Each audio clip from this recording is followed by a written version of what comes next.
Hi friends, ഞാൻ രാജശ്രീ. ഏവർക്കും രാജീസ് കറി ലാബിലേക്ക് സ്വാഗതം. ഇന്നിവിടെ ഞാൻ തേങ്ങ വറുത്തരയ്ക്കുന്നത് എങ്ങനെയാണെന്നാണ് പറയാൻ പോകുന്നത്. വറുത്തരപ്പ് ഉപയോഗിച്ച് നമ്മൾ ധാരാളം കറികൾ ഉണ്ടാക്കാറുണ്ട്. ഓരോ കറികൾക്കും അപ്പപ്പോൾ വറുത്തരയ്ക്കുന്നതിന് പകരം ഇതുപോലെ ഒരുമിച്ച് തയ്യാറാക്കി വെച്ചാൽ വറുത്തരപ്പ് ആവശ്യമായ കറികൾ നമുക്ക് വളരെ എളുപ്പത്തിൽ തയ്യാറാക്കാൻ കഴിയും. ഞാനീ പറയുന്നത് പോലെ അരപ്പ് തയ്യാറാക്കിയാൽ ഒരു മാസത്തിൽ കൂടുതൽ കേടാകാതെ ഈ അരപ്പ് നമുക്ക് കറികൾക്ക് ഉപയോഗിക്കാൻ പറ്റും. ഇനി നമുക്ക് ഇതിലേക്ക് ആവശ്യമായ സാധനങ്ങൾ എന്തൊക്കെയാണെന്ന് നോക്കാം. ഒരു മീഡിയം സൈസ് തേങ്ങയുടെ പകുതി തേങ്ങ ചുരണ്ടിയെടുത്തത്, മഞ്ഞൾപ്പൊടി, മുളക് പൊടി, മല്ലിപ്പൊടി, വെളിച്ചെണ്ണ. ഇനി ഇതെങ്ങനെ തയ്യാറാക്കുന്നത് നോക്കാം. തേങ്ങ വറുത്തെടുക്കാൻ വേണ്ടി ഞാനൊരു ചീനച്ചട്ടിയാണ് ഉപയോഗിക്കുന്നത്. ചീനച്ചട്ടി ചൂടായിട്ടുണ്ട്. നമുക്കതിലേക്ക് തേങ്ങ ഇട്ട് കൊടുക്കാം.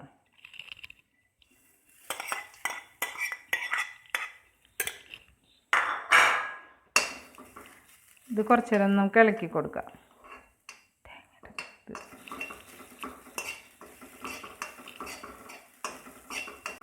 തേങ്ങയുടെ കളറ് പതുക്കെ മാറി വരുമ്പോൾ നമുക്ക് അതിലേക്ക് വെളിച്ചെണ്ണ ചേർത്ത് കൊടുക്കാം. ഒരു മീഡിയം ഫ്ലെയിമിൽ ഒരു 5 മിനിറ്റോളം നമ്മൾ ഇങ്ങനെ ഇളക്കി കൊടുത്തപ്പോൾ അതിൻ്റെ കളറൊക്കെ മാറി വന്നിട്ടുണ്ട്, വെള്ളമൊക്കെ തേങ്ങയില വലിഞ്ഞിട്ടുണ്ട്. ഇനി നമുക്കതിലേക്ക് വെളിച്ചെണ്ണ ചേർത്ത് കൊടുക്കാം. ഒരു 3 സ്പൂണോളം വെളിച്ചെണ്ണ ഞാൻ ഇതിലേക്ക് ചേർത്ത് കൊടുത്തിട്ടുണ്ട്. ഇനി നമുക്കിതിൻ്റെ കളർ നല്ല ഒരു ചുമന്ന കളറാകുമ്പോഴത്തേക്കും നമുക്കതിലേക്ക് പൊടികൾ ചേർത്ത് കൊടുക്കാം.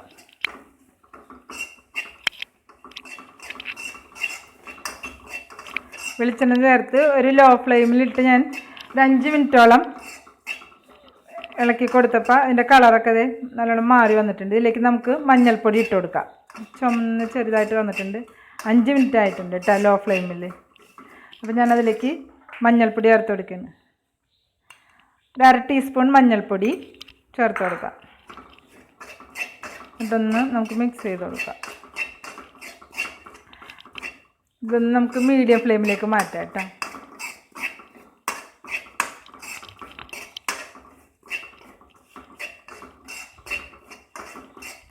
പൊടികൾ ചേർത്ത് അത് മല്ലിപ്പൊടിയൊക്കെ ചേർത്ത് കൊടുക്കുമ്പോൾ നമുക്കിത് ലോ ഫ്ലെയിമിലേക്ക് മാറ്റി കൊടുക്കണം, അല്ലെങ്കിൽ പൊടികൾ പെട്ടെന്ന് കരിഞ്ഞു പോകും.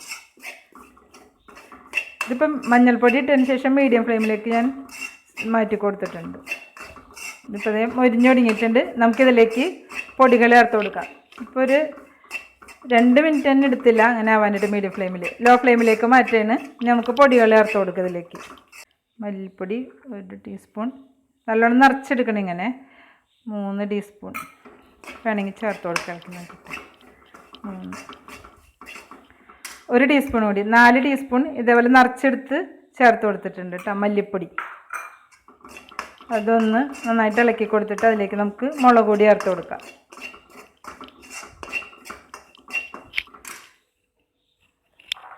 ഞാനതിലേക്ക് മുളക് പൊടി ചേർത്ത് കൊടുക്കുകയാണ്. ഇതേപോലെ തന്നെ നിറച്ച് 2 ടീസ്പൂണോളം മുളക് പൊടി ചേർത്ത് കൊടുക്കുന്നുണ്ട്. നമുക്ക് നന്നായിട്ടൊന്ന് ഇളക്കിയെടുക്കാം. ലോ ഫ്ലെയിമിൽ തന്നെ ഇട്ടിട്ട് വേണം ഇത് ചെയ്തെടുക്കാനായിട്ട്.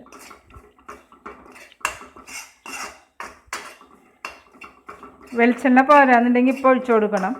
അപ്പോൾ ഇതിലേക്ക് ഒരു 1/2 സ്പൂൺ വെളിച്ചെണ്ണയും കൂടി ഞാൻ ചേർത്ത് കൊടുക്കുന്നുണ്ട്.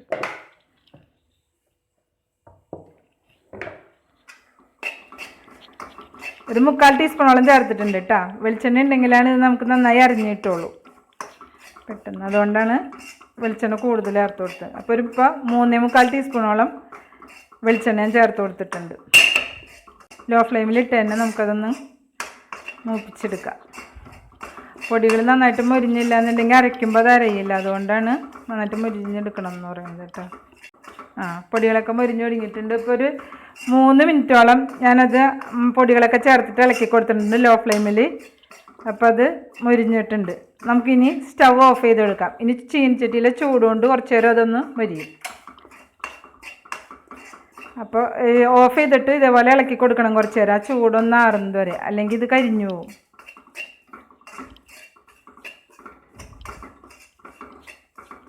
ഇനി ഇത് ചൂടാറിക്കഴിയുമ്പോൾ വേണം മിക്സിയുടെ ജാറിലിട്ട് നമുക്ക് അരച്ചെടുക്കാനായിട്ട് കേട്ടോ. ഇത് ഞാൻ ഓഫ് ചെയ്തിട്ടുണ്ട്. ഇതേപോലെ ഇളക്കി കൊടുത്ത് ചൂടാറിക്കഴിയുമ്പോൾ നമുക്ക് അരച്ചെടുക്കാം. തേങ്ങ വറുത്തതിൻ്റെ ചൂടൊക്കെ ആറിയിട്ടുണ്ട്. നമുക്കൊരു മിക്സിയുടെ ജാറിലേക്ക് ഇട്ട് കൊടുക്കാം. മിക്സിയുടെ ജാറ് ഒട്ടും തന്നെ വെള്ളമില്ലാണ്ട് നന്നായി തുടച്ചെടുത്തതാണ് കേട്ടോ. അതുപോലെ തുടച്ചെടുത്തെങ്കിൽ മാത്രമാണ് ഈ അരപ്പ് കേടാകാതിരിക്കുള്ളൂ.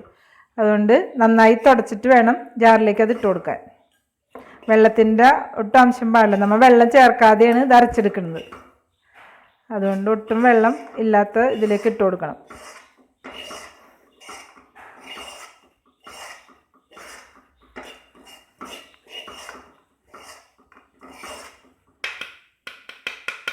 ഇനി ഇത് വെള്ളം ചേർക്കാതെ അരച്ചെടുത്തിട്ട് വരാം. അരയ്ക്കുമ്പോൾ ഇത് മിക്സിയുടെ ജാറിൻ്റെ സൈഡിൽ ഇങ്ങനെ കയറിയിരിക്കും. അത് ഇങ്ങനെ നമ്മൾ താഴേക്ക് ഇങ്ങനെ സ്പൂണും കൊണ്ട് തട്ടിയിട്ട് കൊടുക്കുക. എന്നിട്ട് ഇങ്ങനെ അരച്ചെടുക്കണം. അപ്പോൾ ഇടയ്ക്ക് ജാറ് തുറന്ന് നോക്കി അങ്ങനെ അരിയിൽ കയറിയിരിക്കുന്നത് തട്ടിയിട്ട് കൊടുത്തിട്ട് അരച്ചെടുക്കണം കേട്ടോ. അപ്പോൾ ഇടയ്ക്കിടയ്ക്ക് തുറന്ന് നോക്കണം. ഇത് ശരിക്കും അരഞ്ഞ് വന്നാൽ മാത്രമാണ്, വെളിച്ചെണ്ണ ഇങ്ങോട്ട് പുറത്തേക്ക് വന്നാൽ മാത്രമാണ് നന്നായിട്ട് അരഞ്ഞിട്ടുള്ളൂ.